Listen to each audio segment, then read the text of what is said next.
some Wall Street analysts predicted that Milton's losses could exceed $50 billion. Does the state have any sort of... How the hell would a Wall Street analyst be able to know? It's been dark all day. What, you just going to know that you're going to do? I mean, like, give me a break on some of this stuff. They're doing damage assessments now. They always say this or that or whatever. I mean, what I would say is what I said in the original talkers.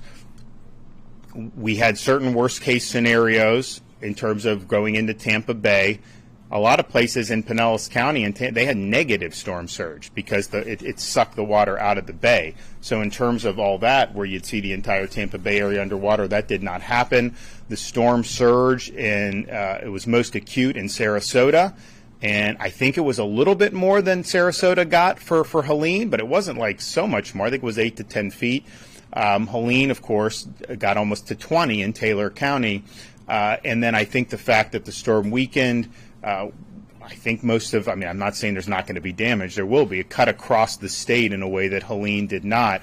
But in terms of just right now, the morning after, if I think back to like Hurricane Ian, I don't think that you're looking at similar amount of damage to Ian. And then with Helene, there may end up being more overall damage. There may not. I don't know. But definitely the surge did not reach Helene levels. I mean, Helene was producing major surge all across the west coast of Florida, and then in the Big Bend, it was just biblical.